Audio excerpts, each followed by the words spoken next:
going to do today anyways? Go out there and entertain the kiddies? Well, I think we should. So I'm going to take the head off first. Yeah, sure, I'll take the head off. Wow, let me see. So what's it like having to wear that thing anyways? This thing, well, I'll tell you. It's very dark in there.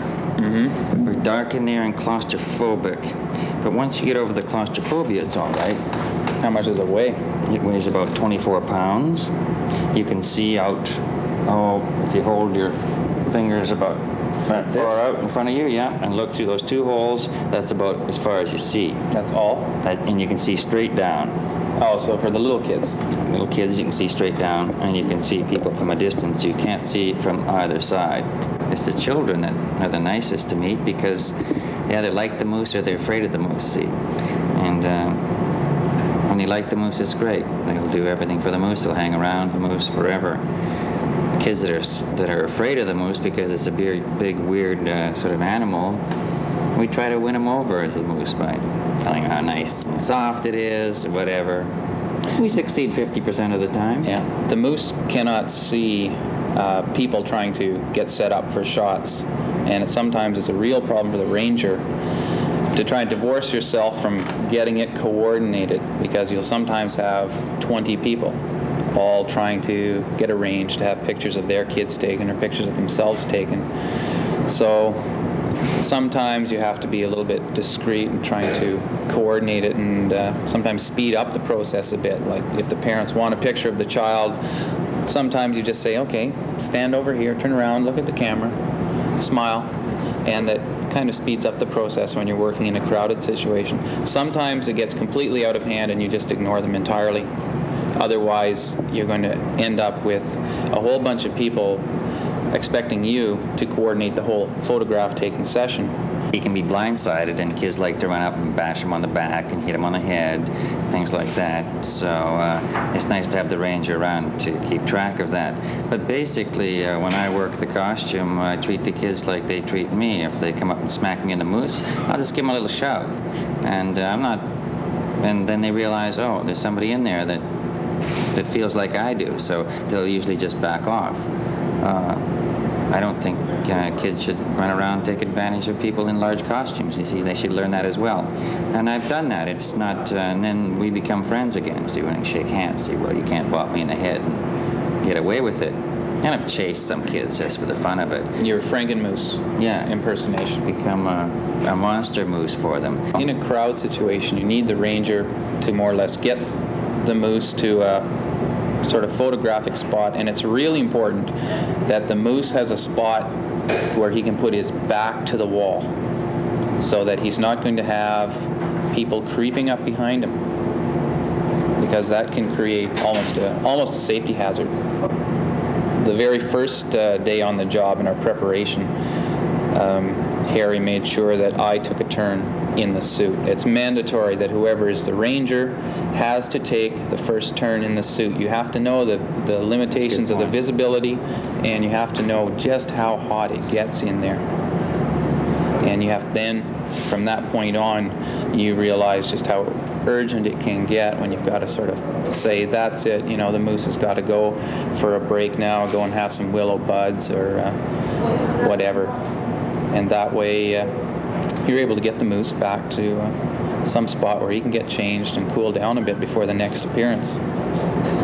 Well, actually being inside the moose is it's quite nice. Nobody knows who you are. You can observe humanity coming and going and decide what they are for yourselves. It's sort of meditative in a sense. You're totally protected. You're in there, and you don't really know who you are. You're pleasing people. Everybody likes the costume. They love it for the pictures, and it's just a thing, like a teddy bear, kind of. The day in the life of the moose, though, of coming back in every half hour and sitting around changing your t-shirt, is quite dreadful. I mean, you're going into a sauna every half hour. So if you want to lose weight for the summer, it's a great job. You want to wear as little clothing in the moose as you possibly can. Well, and I think it's time to suit up, isn't it, Jared? Okay, let's give him a little demonstration.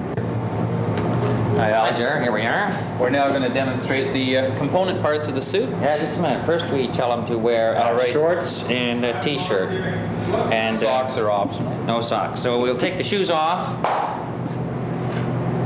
And Would you like to explain this is the bottom feet of the creature. It's got a front, tells you front here, and a back. Basically, it's sort of a tubular type thing that you can just climb in very easily, like this. Then you proceed And to then take the you seat. sit down, because next you're going to put on your hooves, or feet. It doesn't matter if you go left or right. Basically, they're both the same. They're about- spongy inside.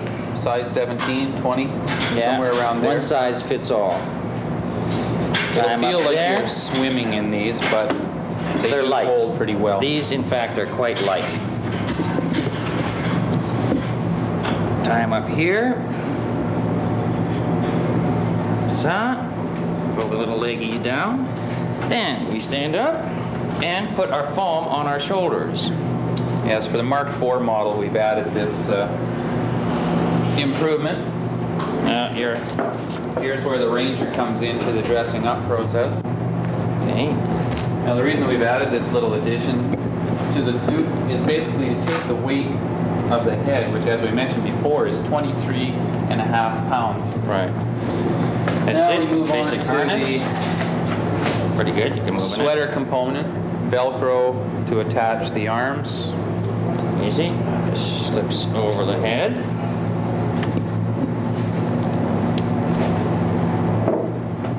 Once again, here's where your handy-dandy Ranger comes in. Oh.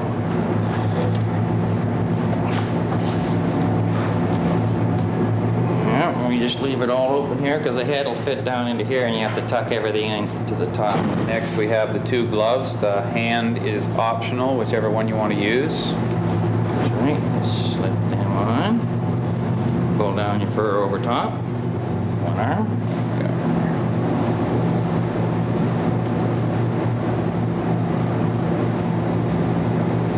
And there you go. And Pretty now, well the using like last gloves. stage, Last stage of all. setting on of the head. The head. It's possible to set it on with one hand and hold the front of the sweater back. Get these shoulder flaps tucked in. Might Then turn around here. Go to the back. Do up the Velcro. And it's sometimes handy to have a safety pin nearby in case, depending on the shoulder width of the moose, you sometimes don't get a very good fit and you'll end up with the front of the costume pulling down and exposing the white flaps. You want to turn around for a second here, Jared? I'll show you what I mean. You'll end up with something like this on your suit. So you always have to check this over and make sure that the back is pulled back far enough and pinned if necessary. Well, basically, this suit gives you lots of freedom. You can crouch down in it, you know, stand on one leg. Right. You can keep pushing it down onto your shoulders by pushing on the horns like that, pulling down on the horns. Basically, that's it. We're ready to go. When you have little children getting ready for photographs, it's always best to try and position them to one side or the other, keep the crest exposed, because what you want is for people to take these pictures home, they're going to look at them, they're going to say, ah yes, this is the BC Parks moose. Okay, in photographs also, the eyes are up here in the costume, so you don't want a picture like that. You basically want to go down like that. But you know that the eyes are facing the camera. So if you're looking at the photographer's feet, you know that the photographer is going to be looking directly in the eyes of the moose. And you can see that his feet through the nose. And when you have small children that are getting their photographs taken, you try and position them to one side or the other, or one on each side, so that the BC Parks emblem is always exposed, so that when they get these photographs home, put them in the album or on the mantle, whatever, then the BC Parks symbol is going to be prominent and the association is going to be made. We've had more than a few people automatically associate this guy with Smokey the Bear, and basically that's the message we want to get across, that this has something to do with BC Parks. Right. So it's basically, this is what you do for your pictures. You don't do this for your pictures. Right. That's wrong. And the moose will always know when he's facing the camera because his antlers will hit you in the back of the head like this. Right there. The ranger's got to watch out for this bit of business here. See? Also watch out for people with the children on their shoulders because you will have small-headed children up very close to these antlers, and if the moose suddenly turns, it's going to clock somebody, which is another reason why you try and get the moose with his back to the wall somewhere or up against a railing.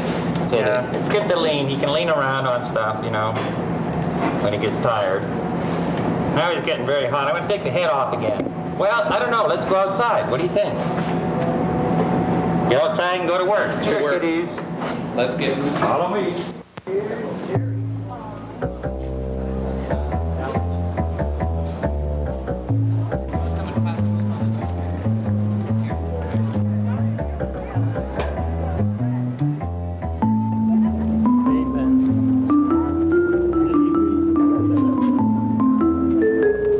Get out of there.